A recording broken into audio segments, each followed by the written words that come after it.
Hello guys Jai Jagannath welcome to my blog. आज हूँ भाद्रव मास रविवार। आपण मैंने तो जानी भाद्रव मास रविवार आम झील सब झील पिलांई केते गुरुत्वपूर्ण और केते खुशी दिन कहीं आम भाद्रव मास रविवार दिन में आम माँ मंगला बा खुदुरुकुणी माँ को पूजा करूँ। सब झील मानक परी मो कॉलोनी भौणी मैंने मु मिसी ए खुदुरुकुणी पूजा करूँ। आम खुदुरुकुणी पूजार प्रथम पूजा हो बालुका माँ को पूजा करवा। एठी दीदी फूल हलदी पानी आ सिंदूर चंदन आउ कला लगे माँ को सजाई देले। तापर आम दीदी मानकर टिके हेल्प करदेलु।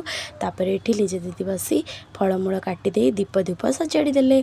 तापर दीदी ये हलदी पानी रेडी करते आम सब बस बस बालुका माँ को हलदी पानी गाधेदेलु। तापर दीदी ये ठाकुर को भोग देदेले। हाय गाइस देखो हमर ये देख आमर टिफिन पलि आसला ना दीदी सकाळ टिफिन आज आम तीन टा भोजी अच्छी आज आम तीन टा भोजी अच्छी सकाल टिफिन एवं रेडी होगी। तापर खराବେଳେ गोटे भोजी पूजा सरला माने पिला आमर टिफिन बाड़ेबे तापर भोजी खाइबे। रात्रि भी गोटे भोजी अच्छी स्पेशल भोजी किछि नाही अरुआ डालमा खटा खटा नु आंबुल राई आउ एमती कोठी हो नथिवो कि सबु पाळी रे भोजी दिया हुए कि आमर सबु पाळी रे टिफिन को भोजी सब अवेलेबल रहउछि। आमर ठाकुराणी समस्त मनस्कामना पूर्ण करते से खुशी रे आमर छुआ मानक समस्त खाइबा को बहुत सकाळ टिफिन सरिबा पर खराबेल खाइबा भात डाली खट्टा मिक्स तरकारी आम पूरा जमी जाइए। तापर दीदी मैंने बस फूल गुंथुले मो माँ पाखे झुटी पकईदेली।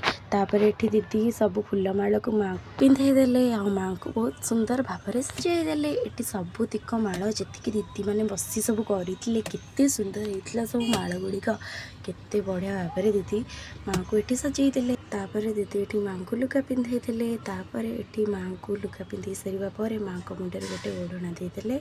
तापर माँ को बहुत भल भाव में सजाईदेले। तापर नेक्स्ट दीदी गोटे बहुत सुंदर देखा जाउथबा पद्म फूल माँ को मुंडे देदेले। तापर आम ये बही पढ़ाई बसी पड़े आम कि फोटो उठेलु और माँ को वीडियो बनईलु। माँ आज बहुत सुंदर देखा जाउथले। माँ को कोटि कोटि नमस्कार कहीं माँ आमर सब इच्छा पूरण कर। आम ये बही पढ़ी सारा पर दीदी ये आमको पुष्पांजलि देवाक देते और माँ को भोगर पानी छड़ेदेले। तापर ये समस्ते आम हाय हेलो करके बहुत खुशी गलु। तापर आम चलीगलु बालुका माँ पाखे दीप बसई भोग लगेवाई। तापर आम सब लाइन रे ठिया हो पड़ू भोग खाइबापी कहीं आज आमर होता भात डालमा खटा नुहे तो आंबुल राई आम सब बहुत मजा मस्ती कर भोग खाइलु। लाइक कमेंट शेयर करने जमा भूल पैनी। आज रही जय जगन्नाथ।